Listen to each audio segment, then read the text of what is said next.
Well, ladies and gentlemen, I'm back. And not just standing in front of loads of brand new motorbikes at a show talking gibberish. I'm actually here, legitimately about to do a motorbike review, a real motorbike review. And not only that, here I am in Agadir, Morocco.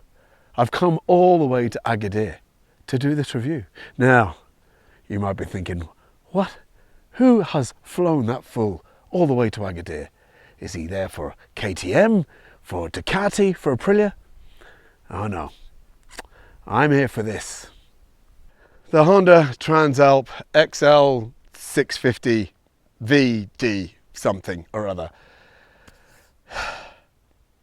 Yeah, usually when these motorbike reviews will say, right, well, we're going to go test ride this bike now. We're going to take it out on the road, and then we're going to test its off-road chops by taking it to some track, off the beaten track, don't you know? Well, I'm not going to do that because I've already ridden it, on-road and off-road. So I'm ready to give you my conclusion now. It's a bag of crap. This is literally one of the worst bikes I've ever ridden in my life, if not the worst bike. It is horrid. It's basically a DeVille with crusty knickers on because it is the 650 from the DeVille. It's gutless. The brakes are probably the worst I've ever experienced in my life. And I own a Super Tenere 750 and I thought those brakes were so bad that they were actually faulty. No, this is bad. Suspension is just crap. The tires are, well, there's more cracks in these tyres than at a global nudist convention. It's a horrible bike. I really can't think of anything nice to say about it at all. The engine is a bag of shite. The suspension is a crock of shite. The brakes are a barrel of shite. And basically, it looks like shite. Are there any redeeming features on it? It has a top box. And top boxes are always good. But other than that, no, I literally can't think of anything else about it at all. With respect to this bike, now, as I said, this is a 650. They stopped making this in 2007. So this is a minimum 15 years of age. So I was trying to tell this to the hire company and saying, no, it's only got 10,000 kilometers, only 10,000 kilometers. It was in storage for years. And I'm like, 110,000 kilometers, because this thing is just a bag of crap. But then I checked the date stamps on the tires. 2006. Yep, they gave me a bike with 16-year-old tires. And they show it. They show it. Not only are they squared off, but there's just no grip on them at all. No, it did have a screen on it. I took the screen off this morning. You couldn't see through it.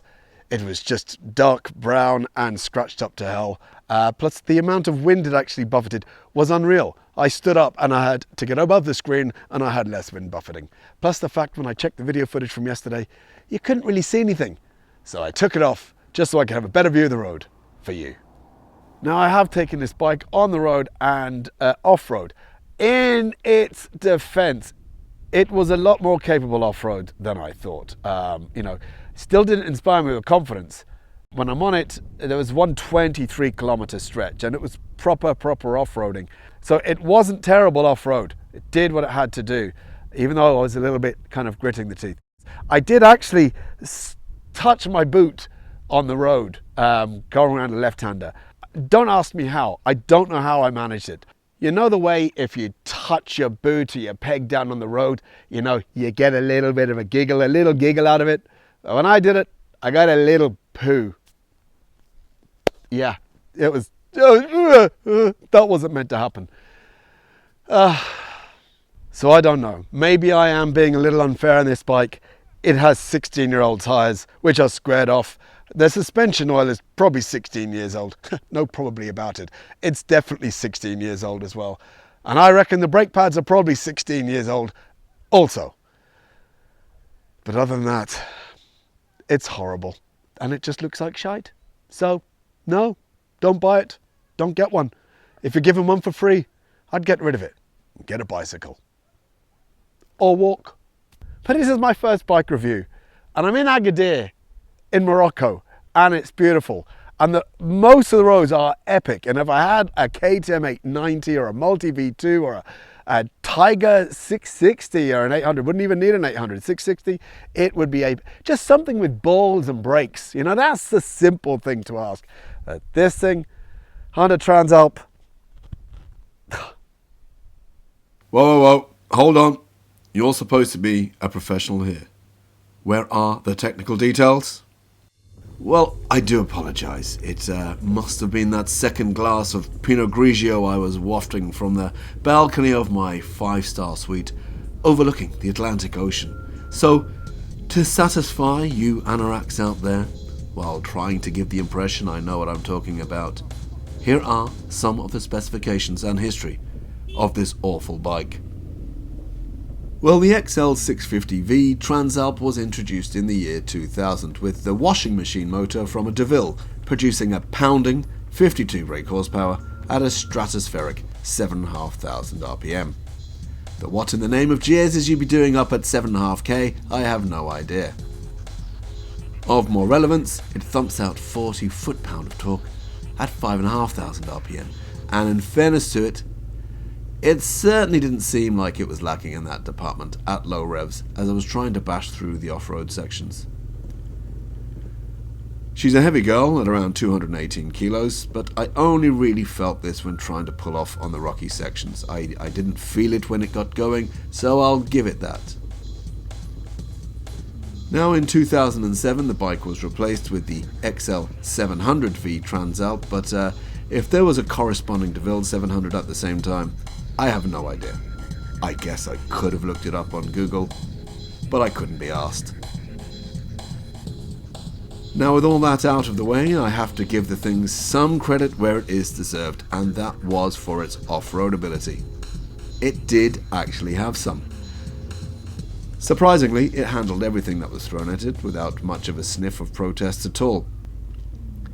Now, it didn't inspire massive confidence while doing so. There was very little feedback or feel from the handlebars or pegs, but it also didn't strike the fear of God into me either, that it was going to suddenly throw me off the edge of the cliff or land me on the dirt with a rock up me hole. You were gritting your teeth trying to navigate corners over the boulders, but I would put that down to the tyres and can't really fault the bike for that. So now, this might have some of you whinging into your Horlicks screaming, "You see, it is a good bike," but no, it's not. This is supposed to be a dual-purpose bike, and while it has indeed shown some competence off-road, it still doesn't mask the fact that it is so woeful on-road. And if your primary focus is actually off-road, then there are countless other better alternatives out there, some of which, like older CRFs and XRs, are also made by Honda. And well, if you're still looking for alternatives to either a bicycle or walking, get an SV650 or even a Beamer 650 GS instead, and maybe try to inject some fun into your life. Oh look, there's a camel. So there you go, that was my very first motorbike review. Hope you enjoyed it. I may never be back with another one.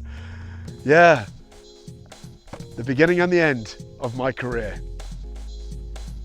Transalp 650. Bag of